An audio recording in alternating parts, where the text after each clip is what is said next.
Another one? Oh, it's time for you children to go to bed. Just one more. The one about the deep well. Oh, that one. Do you like that? Yes. Come on, Granny. Tell us the story about the deep well. All right, but you must promise me to be very quiet while I tell you the story. And you must promise to go to bed right after the story is finished. We'll be quiet. Tell us the story. We promise, Granny. All right, then let's start. Goody. Now, you promise to be quiet while I tell the story. Shh. Quiet. Many years ago, when I was a little girl... That must be long ago. Shh, quiet. I was living with my folks far away from here, across the big water, in a country that had mountains so big that they reached way up into the clouds, even above the clouds. Granny, isn't it bad to tell a lie?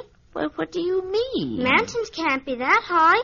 The clouds would bump against them, and then there would be one cloud burst after another. It would drown the people in the valley. Well, the clouds do bump against the mountains, but they do not burst. Clouds are just like heavy, very heavy fog. They make everything wet, but they do not burst. Then what are cloudbursts if the clouds do not burst? Shh, keep quiet. Let Granny tell the story. Oh, dear, now, where was I? In a cloudburst. And you got wet. No, Granny didn't say that at all. Now I remember.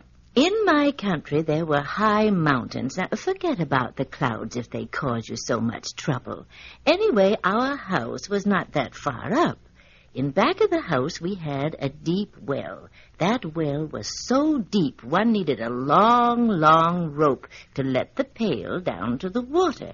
And when you let it go, it swished and swished quite a while till the pail hit the water. You could hear it splash way down in the mountain.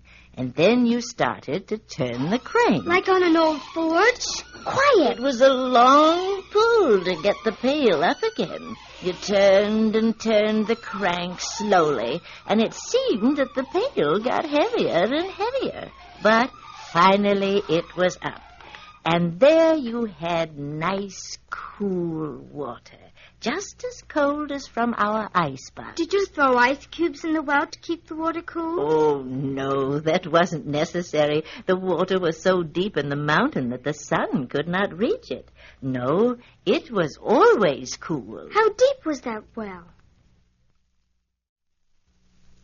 I, too, was wondering how deep the well was. So one day I leaned over the well and looked down. It seemed to me that I saw some little lights way down in the deep well. I looked, and I must have leaned over too far. I lost my balance and fell down into the deep well. I fell and fell till finally I hit the water. Oh, was that cold? I can just feel it. I looked up and saw just a little light coming through a hole way up at the top of the well. But I had not much time to look because I was sinking in the water, though not very deep. And I was sitting on something. First I thought it was a stone, but then I felt it moving. It came up close to the surface of the water in front of me, and I saw the big head of a fish. Did you catch it? I was sitting on it. The big fish opened its mouth. Did he bite you? Did he swallow you like the big fish did Jonah? No, he didn't swallow me, and he didn't bite me. He was a very friendly fish. He opened his large mouth to talk to me. What did he say? Where do you come from, little girl? From up there. What is up there? A whole world with mountains and houses and a large sky above. What is a sky? It's a big high ceiling all over the world. It's blue and nobody knows how high it is. We don't have that here. Look, our ceiling is all rocks, and it isn't very high. So I looked up, and the fish was right. There was no sky, just rocks, and not very high above. And the fish was swimming in a nice, large lake. If there was no sky, how could there be a sun? There was no sun. Then how could you see? That was the funny part of it. but I saw some strange creatures flying through the air, and it seemed they carried little lights. I bet they were firebugs. No, they looked more like little dwarfs with little lanterns. They had wings and were flying continuously. I asked the big fish about them. What are those little men with the tiny lanterns that fly up there? Those are our Lucifers. Lucifers? Are they devils? No, they're not devils. If they were not here, it would be all dark. Do they always fly around? Once in a while they have to rest, but there are always plenty of them to give us enough light. But what about the night? Don't they sleep at night? Night? What is night? When the sun goes down and it gets dark. We have no sun, so it can't go down. It's never dark here. Don't you ever sleep? Yes, whenever we get tired.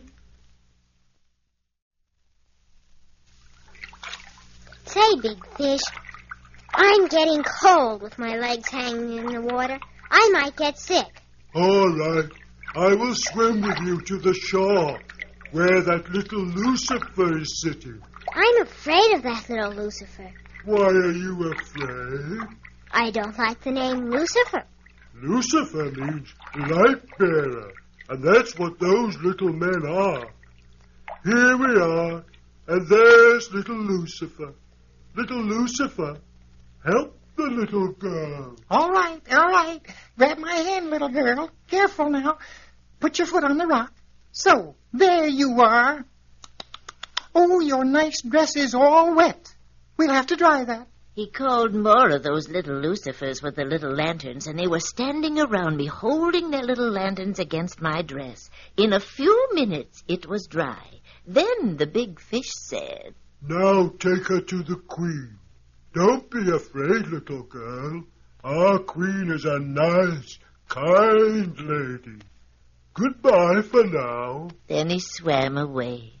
I looked sadly after the good old big fish, and I think tears came into my eyes, for little Lucifer said, Now, do not cry, little girl. Our queen does not like to see tears. Where is your queen? Do you see that nice big house over there? Yes, I see it, right over there among the trees. That's it. Come now, I shall take you to the queen.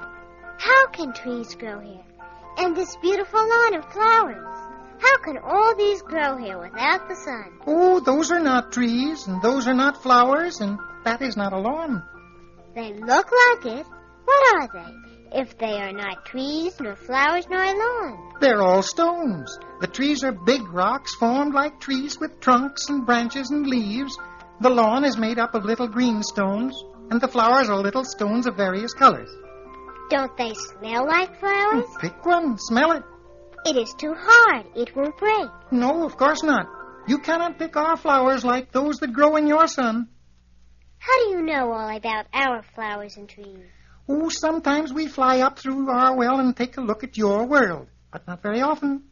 You see, when we reach your world, the wind dries us up, so we quickly fly down through the well to our own world, where we have no wind. You have no wind here? Why, no. Where would it come from?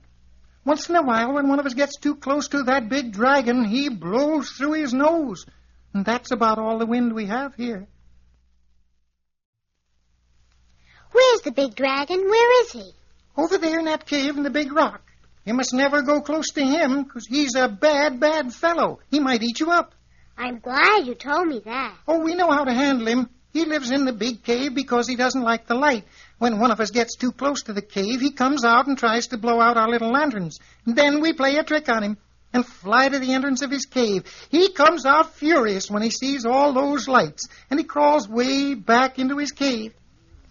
Are there more bad animals here? Oh, yes. Do you see that big, clumsy-looking bird over there on that rock? He's a bad one. Watch out for him. He looks like an owl. That's what he is. He's another fellow who doesn't like the light.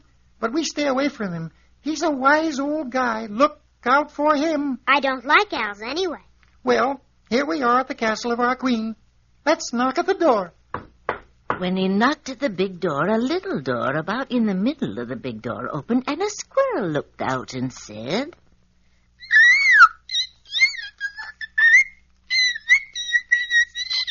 A little girl who fell down through the well. Is the queen in? He opened the door and we went in. There was light all over in the castle, too. But this light did not come from little Lucifer's, but from little oil lamps that were standing along the walls and hanging from the ceiling. And everything glittered like gold and silver and precious stones. While I was standing there, speechless, admiring that beauty, the squirrel said... We walked through the long corridor and finally reached a large golden gate. The squirrel ran up the gate. Then he stuck his right front foot in the keyhole, turned the foot around, and the door opened. While I waited at the entrance, little Lucifer entered and said, Your Majesty, a little girl from the upper world is here to see you. Let her enter. I don't have to tell you that I was a little scared, but I entered. Oh, I can't tell you how beautiful that room was. Much more glittering and sparkling gold and silver and precious stones in all colors, and many more little oil lamps, each glittering from a shiny crystal. I saw the queen sitting on the throne of gold. She looked enchanting, beautiful, and very friendly. About her was a circle of pretty young girls like fairies. The queen, in her white silken dress, smiled at me and said, Come closer, my little girl, and have no fear. You will be well taken care of if you obey my orders. But if you disobey, punishment will follow. Your Majesty, it will be a pleasure for me to serve you. You seem quite willing to serve. Now your duties will be those of a chambermaid. Princess Corona here will show you to your room and instruct you in your duties. I was led to my room. My duties were to take care of my own room and to make the bed of the queen. Now, that seems simple, but the queen's bed was enormously big and high and wide. The covers, the pillows, and the mattresses were filled with the finest feathers. My job was to shake them and loosen them up every day. When my duties were done, I played with the fairies or took a walk in the large park. One day I heard a voice coming from a tree. The voice said, Little girl, why don't you come to visit me? Who are you? Just an old lonely owl who likes to have some company. I don't like owls. Besides, little Lucifer told me that you are a nasty old owl. I don't know why little Lucifer does not like me. Nobody likes me, and I have done no harm to anyone. I am a poor, lonesome old owl. I felt sorry for the old owl and had quite a long talk with him. And as we talked, he flew from tree to tree, and I followed him on the ground. Suddenly, I stood right at the opening of a big, dark cave in a rock. I looked into the cave and saw two fiery eyes looking at me. Then a big, long head like that of a dragon opened its big mouth, and a hot wind hit my face. Oh, I was so frightened I couldn't move. I tried to scream, but I couldn't. Suddenly, I was surrounded by little lanterns carried by little Lucifers. The dragon closed his large mouth and his fiery eyes and crawled slowly back into his dark cave. Then I heard the voice of my old friend, little Lucifer. See, I told you not to go to this cave. I didn't know I was near the cave. I followed that old owl. He is a wise but also a bad fellow. I warned you of him. Little Lucifer, I thank you and all your little friends for saving me from that awful dragon. But now I'm afraid in your world. I want to go home. I knew this was coming. When I saw you talking to that old nasty owl, I knew your days in our beautiful fairyland were over. I quickly flew to the queen and asked for permission to take you home. And what did the queen say? The queen said that if you would talk to the owl, you would also see the dragon. You would be afraid and want to go home. and she does not want to keep anyone here against his will. She's a good queen, and I would like to stay, but now I am afraid. Come, we will go to the lake. I followed him to the lake, and I took a last look at the castle. The queen, the fairies, and the squirrel were standing in front of the door, waving goodbye to me. I waved back, and tears came to my eyes. But little Lucifer said, No tears, little girl. We do not like to see tears in our fairyland. Well, here we are at the lake, and here is the big stone. And here am I again to serve you as a boat. Come, climb on my back. Oh, I thank you, Big Fish. Little Lucifer grasped my hand, and I stepped on the back of the big fish. I was still holding little Lucifer's hand, and I looked into his eyes, and my eyes became watery again. But he said very kindly, No tears, my little girl. but I think I saw some tears in his eyes, too. I was still holding his hand when the big fish said, Come on, little girl. Even little Lucifer gets soft-hearted. You big fish have no feelings. Your heart is as cold as the water you live in. Why should I cry?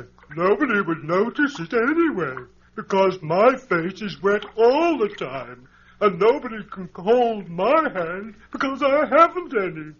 Sit down, little girl. I'll carry you to the well. Goodbye, little girl. Goodbye, little Lucifer. There is your pail. See it?